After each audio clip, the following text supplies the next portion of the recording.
My name is Tristan Larson, and in this video, we are going to talk about restaurant marketing in 2020. But before I get into that, let me take a moment to explain why I'm recording this video, even though it's 2019. If you're watching it, it might be 2020, but I'm recording it in 2019. Now, this is a really underserved topic. Restaurant marketing is super important, and it's becoming more and more important for the survival of restaurants as more competition floods into the market. I've spoken to thousands of restaurant owners at this point, maybe even close to 10,000, and I hear the same thing for every restaurant owner that I speak to. They say, oh, my food is better than their food because of this. My atmosphere is better than my competition's food because of this. And every single restaurant thinks that they're better than their competition. And many of them are better than their competition, right? That's not a lie. However, from the outside perspective, they see no difference between one Italian restaurant and the other. When you're scrolling on Google like this, if I type in restaurants in Phoenix, it makes no difference to an outside viewer as they take a look at this Google page. And we scroll down. What is the difference between one or the other? Like if I type in restaurants, let's do Italian restaurants because you can tell a difference, obviously. But if I scroll through here, what is the difference between one Italian restaurant and the other? They all have interior pictures. They all have close to the same reviews on Google. What is really the difference, right? How would you know who to choose unless your friend gave you a recommendation? You wouldn't, right? And with so much competition flooding into the market right now, it's more important than ever to become great at restaurant marketing. And it's going to become more so as time goes on. In fact, I believe at this point that the most important aspect of running a restaurant is marketing. Now, hear me out for a second. Does McDonald's have the best food or the best service? No. How about Burger King? How about Subway? Right? Of course not. The restaurants with the most money do not have the best service or the best food. How about Olive Garden? Right? All these giant chains and franchises don't have the best food. They don't have the best experience. But you know what they do have? They have the best marketing. And in 2020, I believe from my experience, this is going to become even more important. So let's talk about some of the trends that are going to pop up in restaurant marketing in 2020 and how you can be prepared for the upcoming year as well as a potential upcoming recession. I've spoken to so many restaurant owners, and you know what I keep hearing from them? I keep hearing that more and more competition is flooding the market, right? Which tells me, or is one of the things that tell me, in addition to many other things, that banks are letting more people borrow money, but debt is rising in the United States. And you know what happens when those two things, when people can no longer pay back their debts? That's when a recession comes, right? And I'm speaking to more and more restaurant owners right now who are struggling in their business, and I want to help you be prepared for 2020 and help you make so that you will be the fittest, right? You will survive, and you will not only thrive in the upcoming year, or if you're someone who does marketing for restaurants, you'll be prepared to help them as well. So let's jump right into it. So I'm going to go through and I'm going to scroll through Facebook, Instagram, or social media whenever I'm going ahead and explaining something, right? But the first thing that you need to know about restaurant marketing in 2020 is product market fit. Now, what do I mean by that? Well, nothing you do in your business is going to work unless you have product market fit. Now, there's a lot of restaurants that have been around for a long time that no longer serve the original market because that original market does not exist, because the market has changed. And one of the number one problems in the industry is not adapting the product to the emerging and changing market. And I was watching Bar Rescue the other day to illustrate an example of this. And there's this bar that was serving really like greasy pub food. Yet the average income of the market was $86,000 a year, which is significantly above the average income in the United States. So they're serving a market that isn't the biggest market in this town, in this city, right? So as a result, they were struggling to get new customers. But then John went ahead and switched up the menu to more of a fine dining, more upper class cuisine.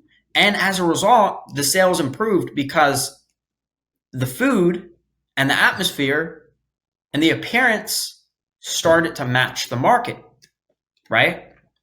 And as a result of serving that market, it attracted more people.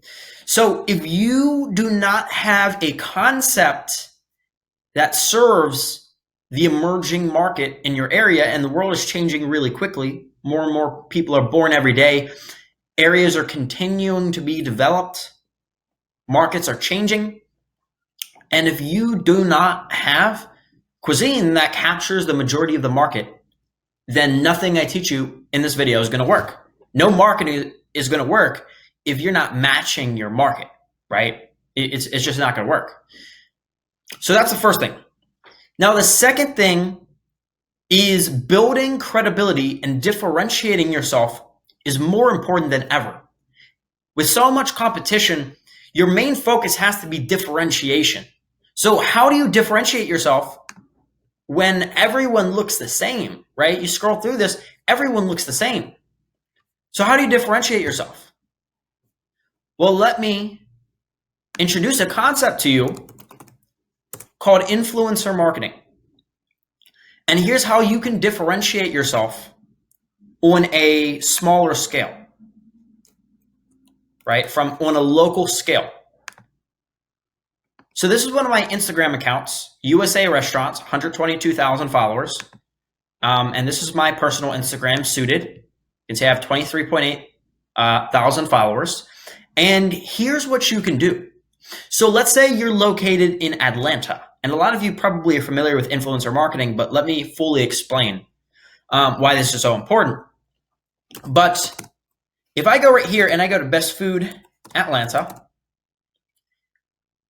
or I just type in Atlanta food, you will find a ton of people who their entire Instagram account is dedicated to consuming food in Atlanta. And they like to promote local restaurants on their pages, right? So this is an example, right? ATL Food and Wine. This is a wine festival, but let's find a better example. ATL Foodie. So this person, for a living or for fun, goes to different restaurants in Atlanta and promotes them on their page. This is from Float Away Cafe. And the people who follow this person are not only local, but they're also willing to travel more and spend more on food than a typical restaurant goer. Because these people who follow ATL Foodie literally eat for fun, right? They go to different restaurants for fun, and they go out of their way to try cuisine that they feel like is unique. So how can you differentiate yourself in a local market? Well, get promotions from local influencers on a consistent basis, right? If you can get them to promote you, then it'll differentiate you from your competition, because these people are treated almost like a celebrity. It's like they're like a mini celebrity. So imagine if you see Gordon Ramsay's face on the side of a restaurant, you assume it's a good restaurant because you think Gordon Ramsay's a good chef, right? Or good business owner. So you might want to go to that restaurant because it's Gordon Ramsay's restaurant. That's influencer marketing, right? This is influencer marketing on a smaller scale. You're reaching out to people in your city or sub-city and having them promote you on their page, which differentiates you from your competition, because the people who follow this person are foodies and they talk a lot and they will spread the word more rapidly than anyone else if they have a good experience, like wildfire, right? So this is really an important way to differentiate yourself, right? So that's number 2. Now, number 3 is actual spectacles on your interior and exterior. Now, that can also relate to food as well. So if we take a look and we scroll through, what is the common theme of this food?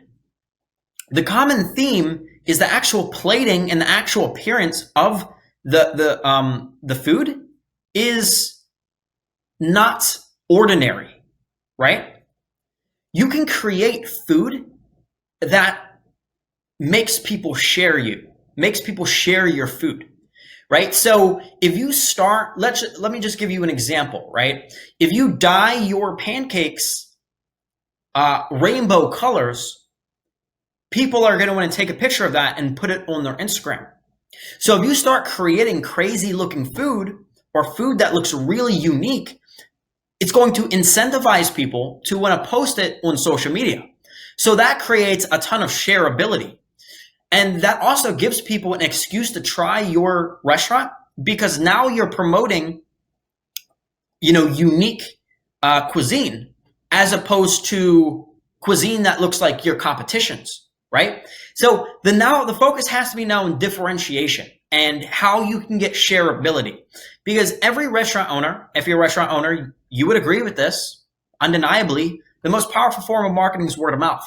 So if you can start implementing strategies to create word of mouth, then you can rapidly increase your sales because people are going to share it with all their friends, right? This is a pretty crazy looking dish.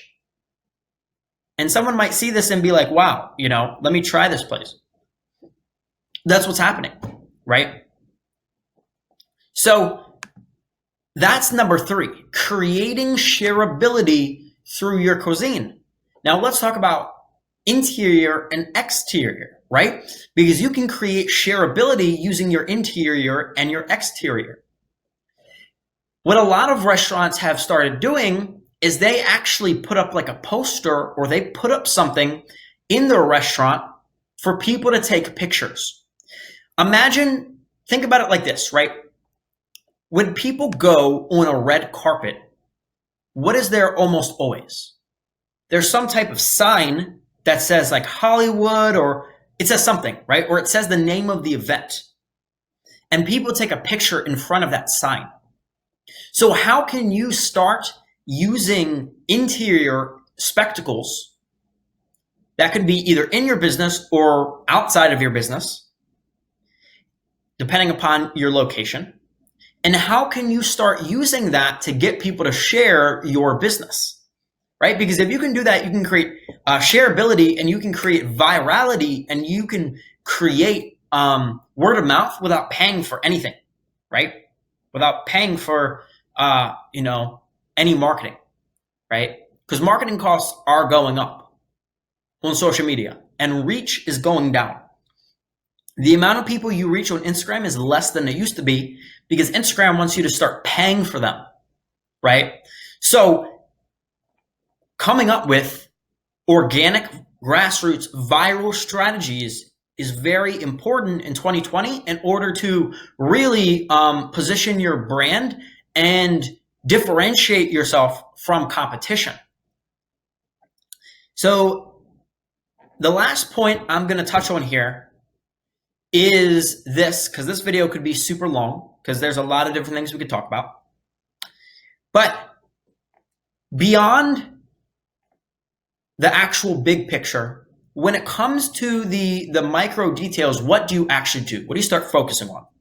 Well, instead of email marketing, you should start building a bot list on Facebook, right? And you can use the website manychat.com to start creating that bot list. That's just an example of one website, right? You can go to manychat.com. And if you don't know what a bot is, you can start doing some research on what a bot is and kind of educate yourself, right? But just know a bot is becoming more important than email marketing. Why? Because you need a way to build a relationship with your customers. It takes 7 touches on average to convert a stranger into a paying customer. And if you can keep up with them using a bot, a lot more people are going to open your message than using email marketing. And that's going to be an asset for you long term that you'll be able to build up, right? Facebook marketing still works if you do it properly. And what you're going to want to start doing is come up with some strategies to differentiate yourself on Google. If you noticed, if I go right here, all of these businesses' pictures are the same. They're all interior, right? Except for these guys who are smart, right? Notice they're on the top right here. Notice what Olive Garden and Buca de Beppo is doing. They're using pictures of food as opposed to an interior picture to differentiate themselves, right? And it works. So the overall strategy for 2020 is differentiation. How can you differentiate yourself? And we could dive really deep into this, but that's really what you need to know in 2020. Now, you might be asking yourself right now, Tristan, I don't really know how to execute on what you just told me, or I don't really have the time, or my staff doesn't really have the knowledge, or this video isn't detailed enough for me to actually execute. And you might be asking yourself right now, I need someone's help, right? Because it's very common for restaurants right now to outsource to other people and, find someone who can help them as opposed to trying to figure out everything themselves because they trust an expert, right? That's a general common thing in the industry. So if that's your situation and right now you're looking for some help, you're looking for some guidance, and you want to move the needle in your business, you have a point A, what you're currently doing in sales, you have a point B, you have a point C of where you want to be in sales. You're feeling pressure from your competition. You're feeling pressure from the emerging and changing market. You're feeling pressure about the upcoming recession and the possibility of that being very soon. And you want to survive and thrive. And you don't want to just be feeling like you're living paycheck to paycheck. And you also don't want to, be feeling like you're struggling in your business or sales are going down, or you want to grow faster than you're growing right now. No matter what your situation is, if it's not perfect and you feel like there's room for improvement, then here's what I would suggest you do. Down below, I'm going to put my email, and then I'm also probably going to put my Calendly link.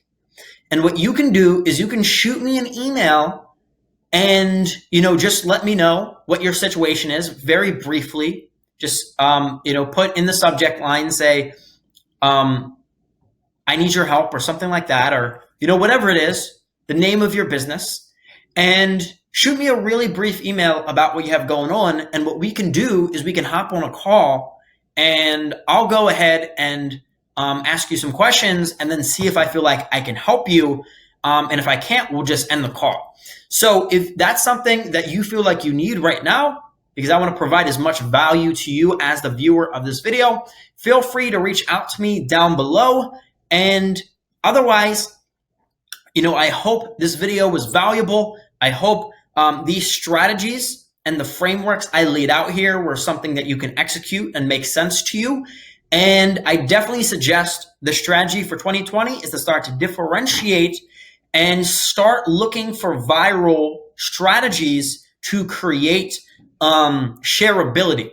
Because if you can get people to share your brand and do things to incentivize them to share your brand that don't really cost you very much of anything, you're going to win because you're going to be differentiated and you are going to be the most popular business of your type in your local market. Anyway, thanks for watching, and I will see you in the next video. Check out some of my other videos on restaurant marketing as well if you found this one valuable, and I'll speak to you soon. Thanks for watching.